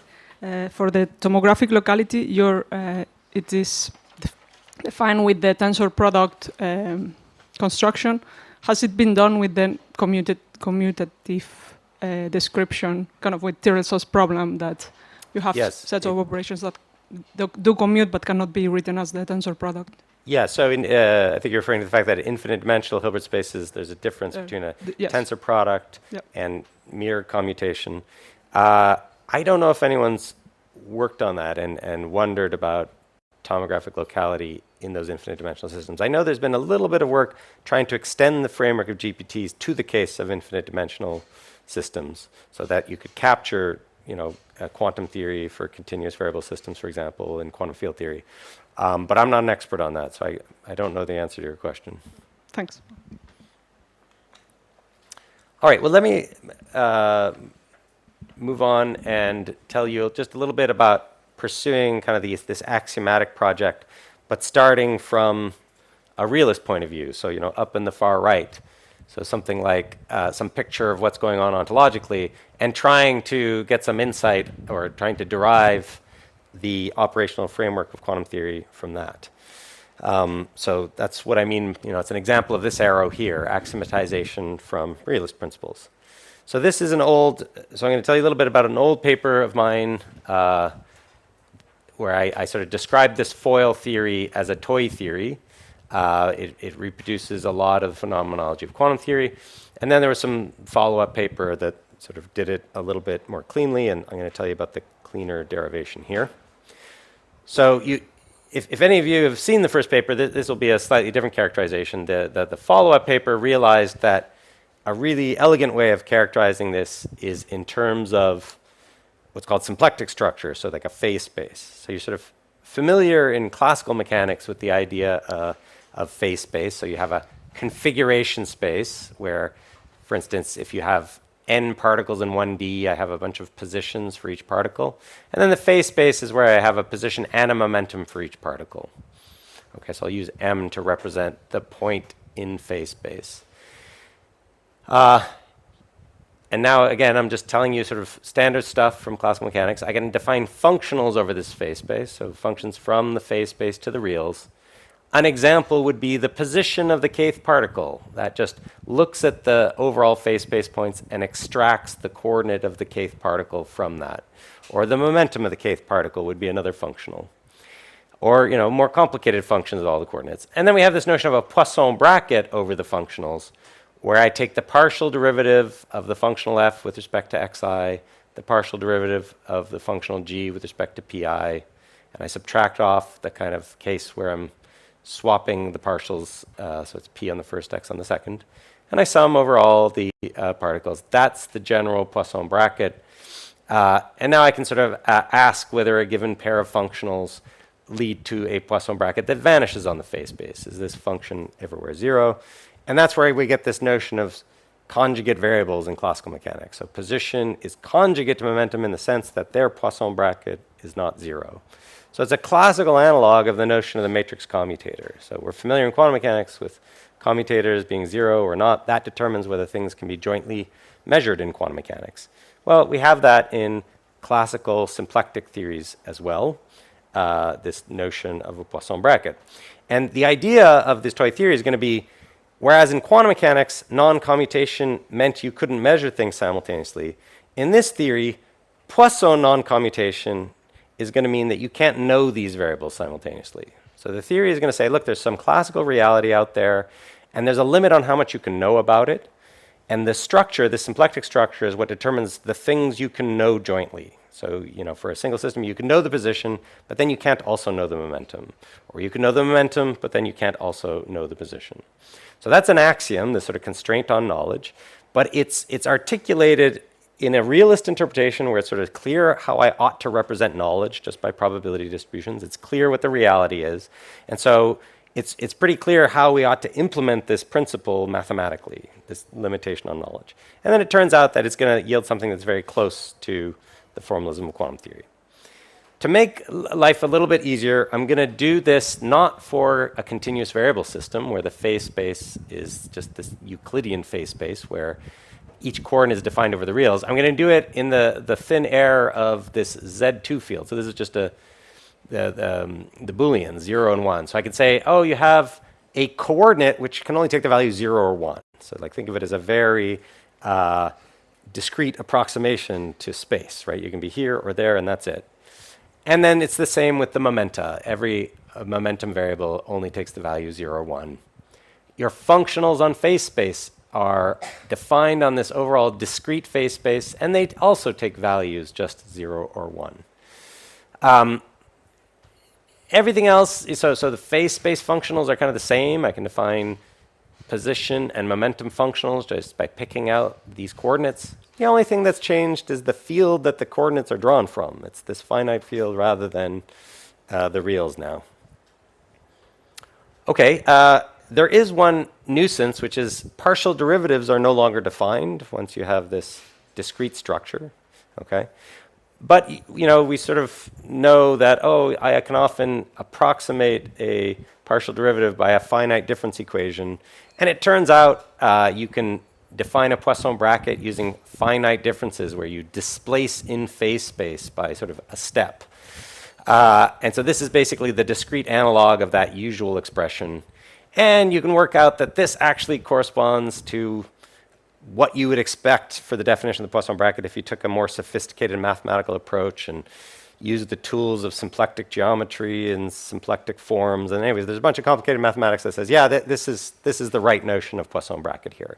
But I don't need to tell you about all that. All you really need to know is that even in this discrete setting, you have a notion of complementary variables. Position and momentum are still canonically conjugate to one another. And so the axiom is going to say, okay, you can't know both of those. You can only know one thing or a Poisson commuting set of things. So that's the basic axiom of the theory, that an observer can only have knowledge of the values of a set of canonical variables, these are the functionals on the phase space, that commute relative to the Poisson bracket, and is maximally ignorant otherwise. Okay? So this is, just, you might say why, but this is the axiom, okay? And then we'll see where it leads. So if we just take one system and we say, what kinds of statistical states can I prepare on that one system? This is what happens. So here's my phase space. I have an x, which takes value 0, 1. I have a p that takes value 0, 1. So there's only 4 possible states of reality that this system can be in, the 4 possible coordinates in this space. And now if I ask, well, what are the canonical variables? What are the functionals over this space? Well, they're just all the possible linear combinations of the x functional and the p functional, where the coefficients are again drawn from this finite field Z2. And so there's only three of them. There's the x functional, which tells you what the x value of your coordinate is. There's the p functional, which tells you the p value. And then there's this, which is x plus p mod 2. So for example, when x and p both take value 0, or when they both take value 1 up in the upper right corner, then x plus p is 0. And the other case is when it's, one takes the value 1 and the other takes the value 0, these 2 points. So ultimately, what the axiom tells me is that I'm only now allowed to know one of these, because if I look at any pair of them, they fail to Poisson commute. So I can only know one. If I know x, then my knowledge will be one of these forms, right? So I can know that x is 0, and then I know nothing about momentum, and this blue shading means it's a uniform distribution over these two boxes here. Or I can know that x is 1, in which case it's this uniform distribution. So these two probability distributions are disjoint. They don't overlap at all. They're like the 0 and 1 kets in quantum theory, okay? So like the eigenstates of Pauli Z. But the axiom says, well, okay, I could also have known just p and been maximally ignorant otherwise. So if p is known, then I could know that p is 0 or 1, and it's these two guys. And that's analogous to these quantum states, plus and minus, which are defined as the coherent superpositions of 0 and 1. Or I could know just that this x plus p variable, in which case it's these distributions here, which are like the eigenstates of the Pauli Y. The axiom also allows me to know nothing at all, right? That would just be the trivial set of variables. And that's just the uniform distribution over all of them. That's the analog of the complete mixed state. So in this theory, this is all the ways you have of knowing. And knowing exactly which of the four states the particle in, that's not allowed, okay? That would violate this restriction on knowledge. Okay, so one thing that you find immediately is that if I ask, what are the ways of decomposing this state of maximal ignorance? Well, I can write it as a convex combination of the first two types of states of knowledge. With a probability of half I know this, with a probability of half I know that. There should be factors of a half out front here. Or I could decompose it this way, or I could decompose it this way. And that's exactly what we see in quantum theory, that the completely mixed state can be thought of as a mixture of the z eigenstates, or the x eigenstates, or the y eigenstates. Okay? And so in this theory, it comes out naturally that you would have this multiplicity of decompositions. Why? Because in this theory, being pure means you're extremal in the convex set, meaning that it's maximal knowledge. But maximal knowledge is not complete knowledge. Maximal knowledge includes some fundamental ignorance. And so if I say, here's a state of knowledge where I don't have maximal knowledge, here I have maximal ignorance, but there's many ways of decomposing it into two states of maximal but incomplete knowledge. It could be that, here I know x, but I don't know p. Here I know x, I don't know p. If I forget about my knowledge of x, I get to here. But I could also decompose that as, oh, here I know p, here I know p, and I don't know x, and if I forget about p, I get back to here. So the idea of what this means is that, there's many ways of resolving your ignorance into partial knowledge. You could learn about just x but not p. You could learn about p but not x. You could learn about x plus p but nothing else. That's what all these different decompositions are. Okay, so this is just what I've said. Non-maximal knowledge states in this theory are basically the mixed states. The states of maximal knowledge are pure. There's these many ways of decomposing a mixed state into a pure state, which is something we see in the quantum formalism. But it doesn't come to you with an interpretation of what it means. It's just a fact about the mathematical formalism. This sort of approach suggests an interpretation. It suggests that you should think of pure quantum states as being maximal but still incomplete knowledge. And if you do so, then it maybe makes more sense. Okay, if you now say, what does this look like more geometrically? Because in the GPT formalism, we were characterizing state spaces geometrically, so it's nice to look at that. Well, these valid states of knowledge I can think of in the space of all probability distributions over these four physical states. So the space of all probability distributions is just this tetrahedron. It's the simplex of all probability distributions, where the vertices are these point distributions on the four different physical states. Well, the states we have are sort of halfway along each of the edges of this tetrahedron. So there's sort of 6 midpoints of the edges of the tetrahedron, and those are my different statistical states in this toy theory. And then, of course, the very center of the tetrahedron is this uniform state. So it's an octahedron embedded inside the tetrahedron, which I had trouble drawing, so I've shown you another picture of it here. And so ultimately, yeah, it's just this kind of points on the octahedron that form the state space. And that's like if I restrict the quantum state space to what are called the stabilizer states, so just the eigenstates of x, y, and z. This theory is basically looking like the stabilizer sub-theory of quantum theory where you only look at the states that are stabilizer states. Okay, if you ask what are the measurements in this theory, you find again they're restrictive. You can only measure Poisson commuting sets. And now there's a justification for that, and the justification basically says, if I let you measure more, then basically you can use those measurements to prepare a state of knowledge where you would know more than just X alone or P alone. So basically if you prepare the theory says that for two systems, you could prepare a state of knowledge where you know the sum of X and the sum of P. So you sort of know nothing about the individual systems, but you know everything about the relation between them. And then if I allowed you to learn everything there was to know about X and P on this guy, you would basically update your knowledge about the other to know everything there is to know about X and P, and that would violate the axiom. So there's some reasoning that tells you, okay, that your measurements have to also be restricted to measuring X, measuring P, measuring X plus P. And I've colored it, red and green to mean there's two outcomes in this measurement. If X is 0, you get the first outcome. If X is 1, you get the second. Similarly here and here. And those, of course, correspond to the three bases that you might measure in the stabilizer formalism of a qubit. And now if you ask, well, what in quantum theory is the probability that I would say get the plus or the minus outcome when acting on the 0 state, the 0 ket? Well, it's just a half-half. In fact, all of these stabilizer states make one of these other measurements have a random outcome. And that's exactly what you see in this theory, that if I had a state that was, for example, I know that X is 0, but I don't know P, well, it makes this measurement have a perfectly predictable outcome. I'll definitely get X 0. But it makes the outcome of this measurement random because in such a distribution, half the time P 0, half the time P 1. So this measurement will give me a random outcome. Similarly here, half the time I'm in the green region, half the time in the red region. So I expect to get a random outcome. So it reproduces that aspect of the quantum formalism as well. You can also ask, well, what happens to the state of the system after the measurement's over? And you can use the axiom to derive that it must randomize the complementary variable. So if I measure X, I'm going to have to randomize P. Why?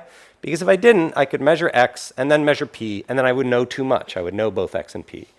But you can prove that, okay, if you have this randomization that occurs, then again, it corresponds exactly to the projection postulate in quantum theory, where you expect that if I first measure Z Pauli, then X Pauli, well, then another measurement of Z Pauli doesn't reproduce the outcome of the first. It's randomized. The X measurement in between randomized its outcome. So you can show in this formalism that you do have an analog of the projection postulate as well. So all these features of the formalism that are sort of given to you mathematically, in this approach, they have some, there's a counterpart to them, there's an analog to them, and they have some meaning in terms of this axiom and this restriction on knowledge. Okay, you can also look at transformations. In the phase space, you have the affine transformations, which are like shifting the position, shifting the momentum, or shifting both. You have what are called symplectic transformations, which in the Euclidean phase space would be like a rotation. That's a valid symplectic transformation. So in this discrete setting, you can take Q to P and P to Q. You can do many things. And what you get at the end of the day is all possible permutations of those four physical states are allowed, right? And so I've just drawn them here. Those are all possible. They're all valid transformations in this theory. And when I look at what they mean for these statistical states, I say I do this permutation that's a 3-cycle, and I say, where does it take each of my statistical states, like this distribution here? I can show that when I act this guy, well, the top right moves down, the bottom left moves up. So, okay, maybe I've done this wrong. There might be a typo on the slide. But, okay, in any case, each one of these gets mapped to another one, and it ends up drawing a particular transformation that looks like, in some cases, a rotation on the Bloch sphere. So let me look at this one here.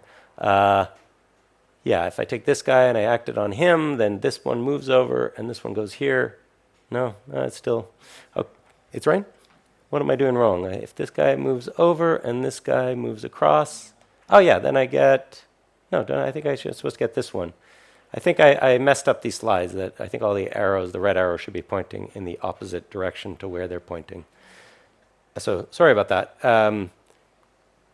But in any case, you can sort of work out what all those transformations look like, and this is roughly what they look like. And it looks very much like the transformations you find in the stabilizer theory for a qubit, but here there's a reflection. So if I think about this, this is like a rotation, but then there's a reflection about a plane. And in quantum theory, it's only rotations on the Bloch sphere that correspond to unitaries. So there's a difference. This is not just quantum theory in the stabilizer formalism. In fact, these transformations, all the symmetries of the tetrahedron under rotations and reflections, whereas for the stabilizer states of a qubit, you can show that the set of unitaries, it's called the Clifford unitaries, you can show that they are all the rotational symmetries of an octahedron. Okay, so those two symmetry groups are isomorphic, but they're different. And so this is not exactly the same as quantum theory, but it's isomorphic. Okay, let me try to say a few more things about this theory. What about a pair of these systems? So the principle is the same. You define the canonical variables for the pair of systems. So now it's some linear combinations of the functionals for the position of the first, momentum of the first, position of the second, momentum of the second, where these coefficients are in Z2. It's a bit of a struggle to represent it now because I have a four-dimensional phase space. So what I do is I cheat a little bit. I say, well, if this 2x2 phase space gets written out on a line, then I can draw two of these systems as a 4x4 grid. So this is a sort of shorthand for a four-dimensional space. And now I can just say, what are the possible states of knowledge? Well, I could know one variable, like the position of particle 1. So then x1 is known. So say x1 is 0. I'm down here. But I don't know P1, which means I don't know whether I'm in the first row or the second row. So because P1 varies between 0 and 1 here. And I know nothing about X2 or P2, so I have a uniform distribution across all these guys. I could know something else. I could know just the variable P2, and that would correspond to this pattern. But now that we have functionals over two systems, now there are Poisson commuting sets that have more than one variable in them. So if I look at X1 and P2, you can go test that Poisson bracket, and you'll find that they have Poisson bracket 0. That's a pair of variables that have vanishing Poisson brackets, so I can know them simultaneously. And so if I know both x1 and p2, all I have to do is take the intersection of the support of this distribution, and it leaves me with this. And what you can show is that you only can ever know half the variables. 4 variables is sufficient to tell you everything, because every one of them is binary. There's only 16 possibilities, so if you know 2 out of the 4, you know everything. Sorry, if you know all 4, you know everything. If you know 2 of them, you know half the information. So you basically have a uniform distribution over 4 out of these 16 states. And so this is analogous to what in quantum theory would be a product state. So over on system 1, this is the analog of the 0 ket. It's x1 equal to 0. Whereas on system 2, it's p2 equal to 0, which is the analog of the plus state. So this is how a product state looks like in this formalism. But there are also entangled states. So if instead of knowing a single variable that's local to one system, I know a global variable like x1 plus x2, that corresponds to having this kind of pattern of knowledge, or p1 plus p2, which is this pattern. And you can check that this pair of variables has a vanishing Poisson bracket. So it's a pair of variables I can know simultaneously according to the axiom. So I can take the intersection of these and I get this pattern. So this is what the analog of an entangled state is. So it's actually the analog of 0 tensor 0 plus 1 tensor 1. And what it says is that the marginals on each system are uniform, just like the reduced density operator of this is the completely mixed state on both of these subsystems. The marginals are uniform. But my knowledge gives me perfect correlation between the properties here and here. If I learn x1 or p1, I can infer x2 or p2. They have the same value. That's clear because if I know x1 plus x2 and p1 plus p2, then learning one teaches me the value of the other. So in this approach, being entangled just means you have a correlated state of knowledge, whereas being a product state means it's not a correlated state of knowledge. Learning about one teaches me nothing about the other. So this is kind of what you're told entanglement cannot be. It cannot be merely correlation. But in this approach, it is a mere correlation between some deeper hidden variables that describe the two systems. Okay, if you say, what are the measurements? Same sort of thing. You can get product measurements, where sort of each one of these is a factorizing thing. And you can have entangled measurements, where you're breaking up the 4x4 space into things that are diagonal. You can work out the transformations. There are going to be some fancy permutations. And now, let me just say a couple more words. How many minutes do I have left, Lydia? So the stream ends in 15 minutes. 15 minutes. Okay, great. So I'll say a few more words about what parts of the phenomenology of quantum theory can be reproduced by this sort of approach. So let's start. And what I like to do here is say, like, many of the things that you thought, or you were told perhaps, are sort of intrinsically quantum and can't be explained classically, they arise in this toy theory, okay? And they have a simple interpretation. And so what it suggests is, because ultimately there will be aspects of quantum theory that don't arise, like Bell inequality violations, like proofs of the Cauchy-Specker theorem, what this all suggests is that the things that are actually hard to explain quantumly are not sort of the standard things you read in the textbooks, but maybe a more subtle class of phenomena. So I'm going to just go through a few examples of things that we generally think are hard to understand classically, and I'll start with no cloning. So here's a version of the no cloning theorem in quantum theory, that if you give me a set of states, psi sub I, and I bring up some Xerox paper, this other system in state chi, I want an evolution that makes a copy. So whatever psi I was, it now gets copied onto that ancilla system here, that auxiliary system. So for example, if the set of states were just 1 and plus 2 non-orthogonal states, then, and my auxiliary system starts in state 0, then I want an evolution that takes 1, 0 to 1, 1, plus 0 to plus, plus. To see that it's not possible, I just have to look at the overlap of these two guys initially and finally. The initial overlap is 1 over root 2 squared, which is a half. The final overlap is 1 over root 2 times 1 over root 2 squared, and that's a quarter. So the overlap has gone down, but any unitary evolution would preserve the overlap. Any non-unitary evolution, like a completely positive map, would make the overlap go up. It would add noise. It would make these things less distinguishable, not more distinguishable.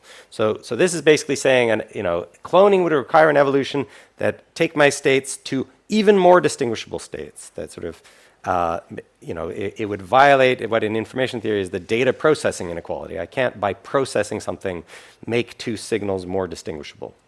Okay, so that's the standard no cloning theorem logic. And a parallel logic holds in this theory. So now when I have a state of knowledge, like the physical state is AI or BI, so one of these uniform distributions over two things, I start with my auxiliary system in some particular statistical state, and I want to copy my state of knowledge. And what's critical here is that the definition of cloning is now, we recognize that because it's about quantum states, in this toy theory, it's about states of knowledge. It's about distributions. We're asking, can I clone a state of knowledge? Not can I clone a state of reality? Because over on the quantum side, we're asking about whether I can clone a quantum state. And in this interpretation, that's modeled as a distribution. So the right question to ask is, if you give me a sample from some distribution, can I do an interaction with an auxiliary system such that both systems are now described as being sampled by that distribution? So in particular, if I have the distribution 3 or 4 and the distribution 1 or 3, so that would be the one where like 1 and 3 is my, I'm shaded over 1 and 3, or 3 and 4, which is the top two here. And I start out with the auxiliary system in 1 or 2, that's this distribution. So I've drawn both distributions, they overlap here. Yeah, so I guess you could see it here and here. These two distributions is what I start with. And I want to take them to this pair of distributions. So in this top case, 3 or 4 for the first system, I want the second system to end up in the 3 or 4 slots as well. So I want this distribution to go to this distribution. In this case, where the left system is 1 or 3, I want the right system to be 1 or 3 at the end as well, in this product state. So that's this distribution. And now I look at the overlap, and I notice it's gone down to just 1 state. It used to be 2. And so again, the overlap has gone down, and I know no permutation would take two distributions that have some overlap and make the overlap less. Permutations can't do that. And anything that was a mixture of permutations and added noise would only make the overlap greater, not smaller. So in other words, there is no way, if you give me something sampled from one of two one of two distributions that overlap, to then generate a second thing which looks like it's been sampled from the same distribution. Okay? So you suddenly realize that our intuitions about quantum no cloning hold also if the thing we're talking about classically are probability distributions rather than physical states. Okay? So that's what this toy theory teaches you about cloning.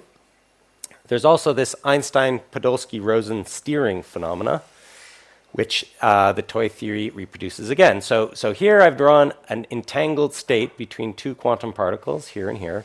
So imagine these are two qubits, and it's prepared in this maximally entangled state that I've drawn in the upper right-hand corner here. And then on the left one, I do a measurement. So there's a choice of setting and an outcome, and it's just going to be either the Pauli Z measurement or the Pauli X measurement. That's it. And we know from quantum theory that originally system B, here, if I just take the reduced density operator for system B, it starts out completely mixed. I know nothing about it.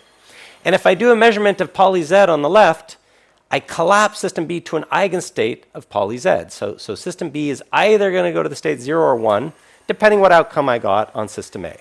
So if I measure system A and I find that the Pauli Z measurement gives outcome, +1, or in this computation basis for quantum information theorists, if it gives me the 0 outcome, then I collapse the distant guy to 0, because when I take the overlap of this state with 0 on A, this term goes to 0, so I'm just left with the 0 state on B. Similarly for 1. Whereas if I measure the Pauli X on system A, so I'm measuring this basis now, well, I can rewrite this entangled state as also plus tensor plus minus tensor minus, so it's the same thing. I steer system B to either plus or minus, depending on the outcome. So that's the familiar steering phenomena, which in some writings we're told is kind of mysterious, because it looks like the state of the distant system is being updated to something that now depends on what you've chosen over here on the left. If these were 4 different ways the world could be, then your choice of what to do on the left has impacted the menu of possibilities for the way the world could be on the right. So it doesn't fix the way the world is. Like if you've measured Z on the left, the world has to be one of these two, and you can't, it's a random which. But it stipulates that it's one of these two and not one of these two. So it does seem kind of like action at a distance, that the possibilities for the way the world could be way over here at a space-like separated region depends what I've chosen to do over here. Let's see what it looks like in the toy theory. So the analog of this entangled state is this probability distribution that has correlation between the two systems. The analog of these two measurements is coming up to this system here and learning something, incomplete knowledge about it, but like measuring its X property or its P property. And now if you think about it, this state of knowledge here is basically saying, whatever X on the left system is, I know that X on the right is the same. And whatever P on the left is, I know that P on the right is the same. So if I come up to the left system and I learn X, I should update my knowledge about the distance guy. I say, oh, it's the same outcome there. But I still know nothing about its p-value. So I should update to knowing X, but still not knowing P. But if instead I measure P on the left, well, it's correlated with the P on the right because of the common cause. So I update my knowledge about the right thing to know its p-value, and I still don't know anything about its x value. So in this approach, what happens is that your choice of measurement determines how you update your knowledge, how you refine your complete ignorance to some more knowledge with still some ignorance left over. And the point is that there's 2 ways of doing that. All along, the physical state could have been, for example, here on the right, and your choice of what to measure just told you whether you're going to resolve your ignorance to find out whether the physical state has x value 0 or 1, or whether you're going to resolve your ignorance in a different way to find out what the p-value is. But it hasn't changed what the physical state is. The physical state is whatever it is, and all that's changing is your incomplete knowledge of that thing. Okay? All right, a final example, which is teleportation. Here's the teleportation protocol, where, again, I have 2 systems. These should have been double lines because they're all quantum systems here. Phi plus is this particular maximally entangled state here. And the way teleportation works is I bring in another system in any old state you like, any quantum state you like. I measure in this basis of the 2 qubits, which is called the Bell basis. So it's 4 maximally entangled states that together sum to the identity. And I get the outcome, which I need 2 bits to describe. I send the outcome over, and then somebody implements a Pauli X, Y, Z, or identity, depending on which outcome I got here. And what you can show is that the overall effect of this is to send that quantum state to the other side, right? So the quantum state comes on the other side. So if you think of quantum states as describing reality, this is very remarkable because there's an infinite number of different realities corresponding to the infinite number of points on the Bloch sphere. And you might have thought, how, by sending only 2 bits of information, could I possibly reproduce one of these infinite number of possibilities on the other side? Wouldn't I have needed to send an infinite amount of information to be able to reproduce any state drawn from an infinite set over on the other side? So it's very puzzling, and people have described the puzzle of teleportation in exactly those terms. But if quantum states are analogous to states of knowledge, it's very different. Now you want to say, there was some state of knowledge pertaining to system A, and is it the case that I can think of a protocol that would make that same state of knowledge now pertain to B? So this is how it works in the toy theory. I start out with this correlated state, where here I know that the x and p properties of the left particle and the right particle are perfectly correlated. And then this system comes in some arbitrary distribution, I don't know what, and I measure how the x and p properties of this system and this system are related to one another. So I might find, for example, that the x properties of the 2 systems are the same and the p properties are the same. Or I might find that the x properties are the same, but the right one's p value is flipped compared to the left one's. Or maybe it's the x value of the right one that's flipped relative to the left, or maybe they're both flipped. That's it. Those are the 4 possibilities. But as soon as I've learned that, I know exactly what the relationship between this guy and this guy was. Here, they were related, they were the same. Here, they're one of these 4 possibilities, and so I can infer what the 4 possible relations are between here and here. And so 2 bits of information are enough to fix that and say, well, whatever I found the relationship to be, I now just fix that back to they're the same. The x of these 2 things are the same, and the p are the same. And these pictures all implement that. And now I know that the overall relationship between the physical state of this and this is identity. And therefore, if somebody says, here's what I knew about that system, I can safely tell them now, oh, you know that after this protocol is done, your state of knowledge now pertains to the output here. Because look at this protocol, and I can persuade you that they're in exactly the same physical state. So again, by treating the quantum states as states of knowledge, you have a way of understanding what's going on in the teleportation protocol that makes it look less mysterious. Okay, so you can do this kind of trick for lots of different phenomena where you find the thing that you were told is mysterious actually gets reproduced in the toy theory. In some of our papers, we call this the trap phenomenology, typically regarded as problematic, but not actually problematic. So it's a trap to think that this is the mystery of quantum theory. This is not the mystery of quantum theory. Things like Bell inequality violations and contextuality are the true mystery.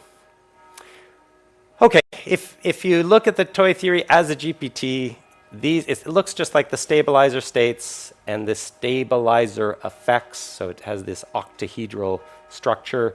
The transformations look a bit different. But the point is that, that this GPT framework, even though the toy theory is motivated by realist considerations, if I want, I can look at it as an operationalist and say, what does it predict? And it predicts certain statistics, and those statistics are slightly different, but very similar to a sub-theory of quantum theory, the stabilizer theory. So you can express that in the language of GPTs, and so that's why, my toy theory can be thought of as a point in the landscape of all operational theories, because I can kind of forget about where it came from, this realist interpretation, and just ask, what does it predict in experiments? And that's a useful exercise to sort of just think about it in that way. So what is the lesson of this whole exercise? What should we say based on the fact that the toy theory reproduces so many of these operational features? Well, what it suggested to me when I came up with it is that different quantum states should be thought of as representing different ways of knowing, not different ways of being. That's what sort of reduces a lot of the mystery of quantum theory. That being said, we have no-go theorems like Bell's theorem that tells us it can't just be probability distributions over some phase space.